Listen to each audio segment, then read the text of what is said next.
श्रीमती देवी है, राबड़ी देवी जी का, सबका ट्रीटमेंट किया तो सब लोग अच्छा फील किए। नहीं देखिए सर, वो क्या है कि जैसे उस टाइम जैसे तेजस्वी जी आए तो उस टाइम ऐसा कुछ मुझे लगा कि मैं बधाइयाँ देने जाता हूँ, मैं बधाइयाँ दिया। फिर उन इंट्रोड्यूस हुआ कि क्या है कैसे है, तो उनको पता चला कि कैरोप्रैक्टर है। और ये कैरोप्रैक्टर के बारे में जैसे राजश्री मैम थी वो बहुत अच्छे से जानती थी। बिहार के तो जितने सारे राजनेता जितने हैं सब वो ट्रीटमेंट ले चुके हैं, और बाकी जो रहा साउथ के भी बहुत सारे छोटे मोटे बड़े कलाकार, भोजपुरी के भी बहुत सारे बड़े कलाकार आए हुए हैं, ट्रीटमेंट लेके गए हैं, सब लोग सेटिस्फाइड हैं। और जिसको प्रॉब्लम है वो आया है, चाहे वो सेलिब्रिटी हो या चाहे रोड पर रिक्शा चलाने वाला हो। ऐसा कुछ ये नहीं है कि ये ठोक पीट का है। हम लोग जो है स्पाइनल कोड पे काम करते हैं, स्पाइन पे काम करते हैं, और स्पाइन से रिलेटेड जो भी डिजीज होती है पेन से प्रॉब्लम, तो हम लोग उसको ठीक करते हैं बिना मेडिसिन। देखने बाद फिर घुटने का दर्द में हो जाता है, किसी का स्ट्रेन आता है तो पैरों में दर्द हो जाता है, किसी को फ्रोजन शोल्डर हो गया या भी जॉइंट्स, या किसी को रिस्ट पेन हो गया, फिंगर पेन हो गया। इस टाइप से भी जो बदलाव आते हैं पेशेंट, उनका ट्रीटमेंट किया जाता है। नेक पेन जैसे हो गया आपके, आज ट्रीटमेंट देखेंगे सर्वाइकल स्पॉन्डिलाइटिस, बहुत छोटे छोटे एज में ड्यू टू मोबाइल को यूज़ करने के कारण नेक हम लोग काफ़ी टाइम झुका कर रखते हैं, उसके कारण प्रॉब्लम होता है। अगर मानते हैं मोबाइल अगर लॉन्ग टाइम यूज़ करते हैं तो थोड़ा पोस्चर में रख के यूज़ करें, ना कि ऐसे यूज़ करें। नमस्कार, मैं हूं देवांशु, आप देख रहे हैं इस फोन से। इस वक्त हम एक ऐसे क्लिनिक में बैठे हुए हैं जहां पर इलाज जो है वो बिना दवाइयां और बिना ऑपरेशन के होता है, ठोक पीट के होता है। हमारे साथ अब बात करने के लिए होंगे रजनीकांत, डॉक्टर रजनीकांत। और ये इतने मशहूर हो चले हैं पूरे बिहार भर में, नेता हो, अभिनेता हो, चाहे बॉलीवुड हो, चाहे भोजपुरी की अदाकारा हो, सब लोग इनसे ट्रीटमेंट करवाते हैं। नेताओं में से अगर कहें कि लालू प्रसाद यादव हो, तेजस्वी यादव, कई नाम है, चिराग पासवान हो, कई लोग इनसे ट्रीटमेंट ले चुके हैं। बॉलीवुड की अगर बात करें तो पंकज त्रिपाठी भी इनसे ट्रीटमेंट जो है वो ले चुके हैं। ऐसा क्या ट्रीटमेंट करते हैं कि ठोक पीट के कर देते हैं कि ठीक हो जाते हैं? क्या है बेसिकली ये? सर सबसे पहले जो आपका चैनल देख रहे हैं उन लोगों के लिए हमारी तरफ से नमस्कार। ऐसा कुछ ये नहीं है कि ये ठोक पीट का है। हम लोग जो है स्पाइनल कोड पे काम करते हैं, स्पाइन पे काम करते हैं, और स्पाइन से रिलेटेड जो भी डिजीज होती है पेन से प्रॉब्लम, तो हम लोग उसको ठीक करते हैं बिना मेडिसिन। क्योंकि हम लोग के जो भी ट्रीटमेंट ये स्पाइन पे ही होता है। तो कहीं ना कहीं स्पाइन में अगर नर्व कंप्रेशन होगा, ब्लड वेसल्स कहीं कंप्रेस्ड होगा वर्टिब्रा को रोटेट होने के कारण, तो उसके कारण पेन आता है। जैसे हम लोग इसको रीअलाइन करके सीधा करते हैं स्ट्रेट, फिर ये ब्लड सर्कुलेशन जैसे ही मेंटेन होता है तो पेन कम हो जाता है। तो हमारा ट्रीटमेंट ये है कि हम लोग जैसे ही देखेंगे ये सीक्वेंस ऑर्डर में है, कहीं ये डिस्लोकेट होता है, अगर लंबे समय तक बैठे बैठे कभी ये रोटेट हो जाता है, ये डिस्लोकेट डिस्क बाहर आता है, इसके कारण पेन होता है। यहाँ जो ब्लड वेसल्स जो हैं, जो कि किसी को आप देखे होंगे बताता है, कंप्लेन करता है कि पैरों तक दर्द जाता है, तो कहीं ना कहीं L4 L5 में उनको प्रॉब्लम होता है। तो हम लोग का काम क्या है कि इसको रीअलाइन करके फिर इसका अपने जगह पर रिसेट करते हैं और सर्कुलेशन को मेंटेन करते हैं, तो ये प्रॉब्लम ऑटोमेटिक दूर हो जाता है। ये तो हुआ कि अगर ज़्यादा देर तक बैठने से जो प्रॉब्लम आती है उसको लेकर, और क्या क्या इलाज? जो मैं आपका ये विजिटिंग कार्ड देख रहा था उसमें बहुत सारे लिखे हुए हैं, आपने लिखे हुए हैं बैक पेन लिखा हुआ है, जॉइंट पेन लिखा हुआ है। जॉइंट पेन क्या पैरों वाले जॉइंट पेन? जैसे मतलब कि बात के घुटने का दर्द में हो जाता है, किसी का स्ट्रेन आता है तो पैरों में दर्द हो जाता है, किसी को फ्रोजन शोल्डर हो गया या भी जॉइंट्स, या किसी को रिस्ट पेन हो गया, फिंगर पेन हो गया। तो इस टाइप से भी जो बदलाव आते हैं पेशेंट, उनका ट्रीटमेंट किया जाता है। नेक पेन जैसे हो गया आपके, आज ट्रीटमेंट देखेंगे सर्वाइकल स्पॉन्डिलाइटिस, बहुत छोटे छोटे एज में ड्यू टू मोबाइल को यूज़ करने के कारण नेक हम लोग काफ़ी टाइम झुका कर रखते हैं, उसके कारण प्रॉब्लम होता है। तो उसका भी प्रॉब्लम है। डिस्क इंजरी जैसे मान लिया स्पोर्ट्स के प्लेयर जो होते हैं, कभी फुटबॉलर जैसे कि किक करते हैं, चाहे बैट्समैन जो बैटिंग करते हैं, तो उस कंडीशन में कभी कभी डिस्क इंजरी होता है, तो वो भी केसेस हम लोग सॉल्व करते हैं। ये फ्रोजन शोल्डर मैंने आपको बता चुका। पिंचिंग नर्व जैसे मान लिया कहीं नर्व जैसे यहाँ पे पिंचिंग, जैसे यहाँ पे जैसे ब्लड वेसल्स पिंच होगा, ट्रेस होगा, तो ये दर्द एक झटके टाइप का आता है। कभी किसी को आप सुने होंगे कि अचानक ये हाथ में झंझनाहट आ रहा है, पैरों में झंझनाहट आ रहा है, ये दर्द का कोई रूट कॉज नहीं है, फिर भी दर्द आ रहा है, कारण क्या है? तो पिंचिंग नर्व। और ये स्पॉन्डिलाइटिस, एंक्लोजिंग स्पॉन्डिलाइटिस जो है, ये एक सबसे बड़ा केस है। इसमें आप देखोगे कि पेशेंट कोई सामने की तरफ झुक जाता है या पूरा बिल्कुल स्ट्रेट हो जाता है। तो वैसे केसेस में हम लोग ये सब सारे जो ट्रीटमेंट है without medicine, only manual therapy से ही ठीक करते हैं। ये हेडेक बहुत इंपॉर्टेंट लग रहा है, ये कैसे कर देते हैं? हेडेक एक बहुत कॉमन समस्या है आज। होता क्या है कि सर मान लीजिए कि बहुत सारा चीज़ ऐसा होता है कि कभी कभी हेडेक क्या होता है कि हमारा जो एस्पेक्ट, जो ये जो स्पाइन, जब नेक के जो करीब का जो वर्टिब्रा होता है, C1 वर्टिब्रा, जो ये बिल्कुल ब्रेन का पास होता है, ये कभी अगर ज़्यादा वन साइड अगर टिल्ट हो जाता है, टेम्पोरल बोन जिसको हम कहते हैं, और जैसे मिसिंग अलाइनमेंट होगा, तो यहाँ से जो ऑक्सीपिटल का एरिया होता है बैक साइड का, तो यहाँ ये ब्लड वेसल्स कंप्रेस्ड होगा। जैसे ही कंप्रेस होगा, जब ब्रेन में हमारे 6 सेकंड तक ऑक्सीजन और ब्लड नहीं पहुंचता है तो चक्कर आता है।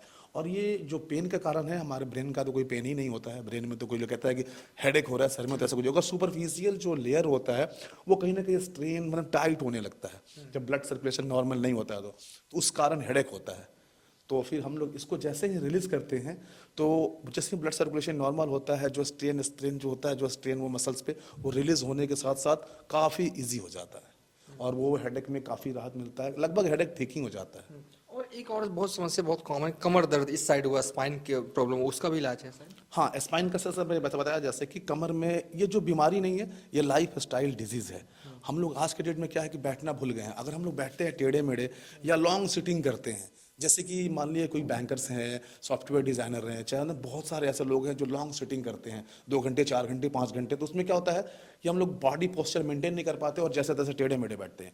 तो उसमें क्या होता है कि जैसे ही 2-4 महीने पार होते हैं, 6 महीने पार होते हैं, तो कहीं ना कहीं वो वन साइडेड देखे होंगे, किसी को ऐसे बैठ के ही काम किया जा रहा है, किसी को ऐसे बैठ के काम किया जा रहा है, जो भी हो, तो वो कहीं ना कहीं अपने पोस्चर को मेंटेन नहीं करते हैं। मेंटेन नहीं करने के कारण ये रोटेट होता है हमारा स्पाइन। अगर लैटरली ऐसे मूव करके काम करते हैं तो ये स्पाइन रोटेट होता है, रोटेट होने के कारण देखेंगे कि इधर ज़्यादा गैप स्पेस ओपन हो जाएगा, इधर क्लोज हो जाएगा, तो इसके कारण ये बैक पेन आना शुरू होता है, जो कि विदाउट सर्जरी और विदाउट मेडिसिन ठीक किया जा सकता है। कई जगह देखा हूँ कि हेडेक में लोग दवाइयाँ खा लेते हैं, खासकर बैक पेन में भी दवाई, डॉक्टर के पास जाते हैं, पहले उन्हें जांच करवाना पड़ता है, फिर पता चलता है उन्हें कई सारी मेडिसिन, इन सब चीज ठोक पीट के सब ठीक हो जाता है। ये सब बिल्कुल ठीक हो जाता है। बहुत सारे ऐसे रियर कंडीशन होता है, जब मान लीजिए हमारे पास जो पेशेंट आते हैं, बहुत ऐसे रियर कंडीशन में जब उसका विटामिन्स वगैरह की कमी होता है, D3 B12, तब हम लोग सप्लीमेंट के रूप में देते हैं, ना कि पेन किलर के रूप में।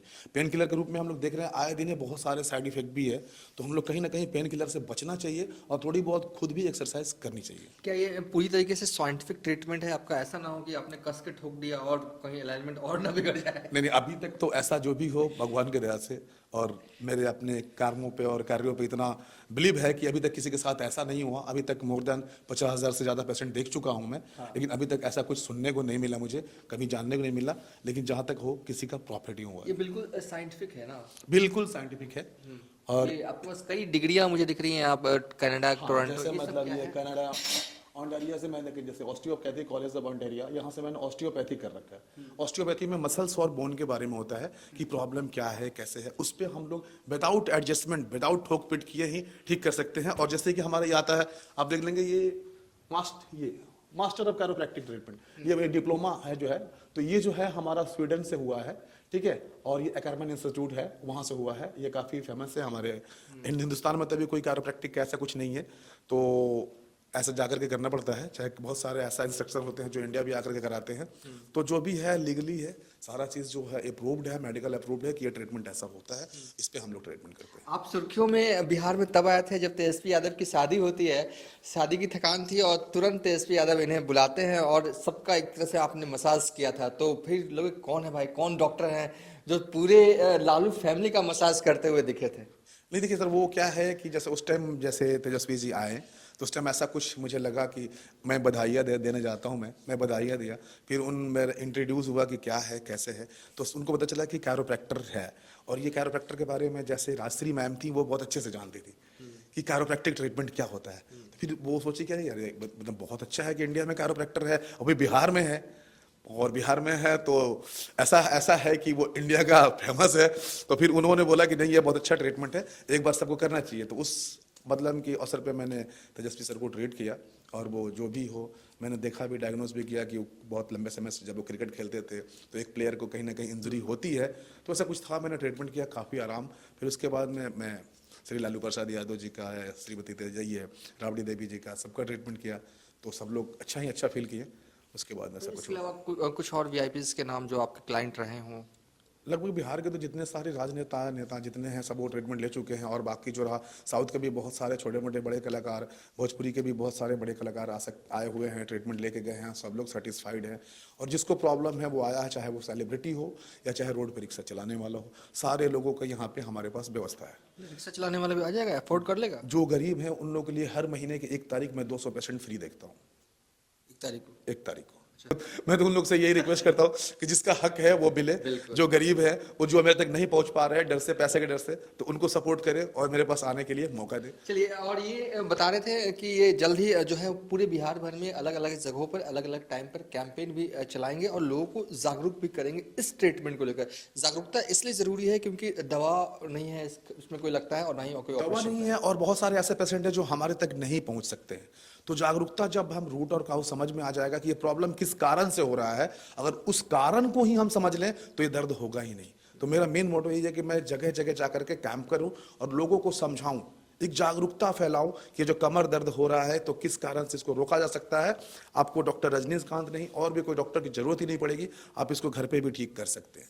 कई लोग बता रहे थे कि आपसे अपॉइंटमेंट लेने में काफ़ी दिक्कत हो जाती है क्योंकि आप इतने बिजी रह रहे हैं। इस तरह बात है, हमारा जो भी काम है फिजिकली काम है, कोई पेपर लिखने का काम है नहीं।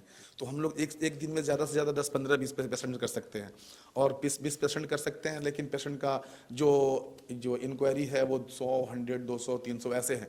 तो ऐसे कंडीशन में हम लोग नहीं कर पाते हैं, तो ये सारे पेशेंट को परेशानियाँ हो रही है क्योंकि मैं तो कर ही नहीं पाऊँगा। तो इसके लिए मैं सोचा कि एक ऐसा ऑनलाइन आकर के सबको समझाऊं कि ये बीमारी क्या है, कैसे होता है, तो एक हम लोग अच्छा कर पाएंगे। अच्छा, एक आखिरी सवाल है कि मैं अगर पूछूं कि कोई भी शख्स क्या टिप्स अपनाए जिससे कि उसके हेडेक वाली प्रॉब्लम है और ये पेन कमर वाली जब आप बैठने वाला आपने बताया कि काफ़ी देर तक बैठते हैं ऑफिस में, ये तो नेचुरल है, काम है, बैठना ही पड़ेगा। तो लोग बहुत हल्का सा मैं पूछूंगा कि क्या करेंगे इससे कम हो इन सब चीज समस्याओं से, देखिए, मैं आपके पास आने की जरूरत ही ना पड़े। मैं पहले ही बोल दिया था कि ये लाइफ स्टाइल डिजीज है। इसमें सबसे बड़ा रोल होता है कि अपने बॉडी को कैसे रखना है। अगर हम लोग गलत तरीके से बैठेंगे, टेढ़ा मेढ़ा होकर के बैठेंगे, तो कहीं ना कहीं आगे जाकर के हम लोग को प्रॉब्लम होने वाला है। तो अगर हम लॉन्ग टाइम एक पोस्चर में नहीं रहे तो इस प्रॉब्लम से दूर हो सकते हैं। जैसे मान लो सपोज मैं बैठ करके काम ही कर रहा हूँ, चेयर पे काम कर रहा हूँ, तो हम लोग को लगातार 1 घंटे से ज़्यादा नहीं बैठना चाहिए। चाहे वो कोई भी हो, मेरा वीडियो दिख रहा है तो इस बात को सुन ले, लगातार 1 घंटे से ज़्यादा नहीं बैठना चाहिए। अगर वो मान लीजिए बॉस उसके सामने कहीं घूम नहीं सकता, तो चेयर से उठ करके वो बस थोड़ी बहुत हाथ भी ऐसे हिला ले, 1-2 स्टेप चल ले, फिर बैठे, तो वो जो कहीं ना कहीं सर्कुलेशन मेंटेन हो जाएगा। और रहा हेडेक की बात, तो हेडेक की बात में मैं उन लोगों से कहूँगा, अभी जो स्ट्रेसफुल लाइफ है, हर लोग अपने लाइफ स्टाइल को चेंज कर चुके हैं। सोने के टाइम में जग रहे हैं, जगने के टाइम में सो रहे हैं। तो स्ट्रेस से कम होने के, हेडेक से कम होने के लिए कम से कम 6 से 7 घंटों की नींद बहुत जरूरी है। और उसके साथ साथ अगर मानते हैं मोबाइल अगर लॉन्ग टाइम यूज़ करते हैं तो थोड़ा पोस्चर में रख के यूज़ करें, ना कि ऐसे यूज़ करें। थोड़ा हम लोग यूज़ है, आज तो मोबाइल एक ज़िंदगी का पार्ट बन गया है, वो तो हर लोगों को कैरी करना है। लेकिन कैसे कैरी करना है इस पर थोड़ा सा ध्यान देंगे। जब भी बैठ करके अगर कैरी करते हैं तो 90 डिग्री सामने रख करके मोबाइल को अगर ऑपरेट करते हैं तो नेक को कहीं ना कहीं हम लोग रेस्ट देंगे और प्रॉब्लम सॉल्व होगा। अगर ज़्यादा लॉन्ग यूज़ करना है तो सो करके थोड़ा बहुत मोबाइल को ऑपरेट कर लेंगे। ये बैठ करके सिटिंग पोस्चर में इस टाइप से नहीं करेंगे, इस चीज के साथ जोड़ पड़ता है यहाँ पे ना, क्योंकि नेक के हमारा कोई सपोर्ट नहीं। जैसे हम लोग नेक फॉरवर्ड जैसे बेंड करते हैं, पूरा का पूरा फुल 7 to 10 kg हमारे नेक पे वेट आता है, तो उसके कारण कहीं ना कहीं ये प्रॉब्लम स्टार्ट होता है। तो 90 डिग्री पोस्चर बना के आप ऐसे इस तरीके से फोन देखें, कोई दिक्कत नहीं।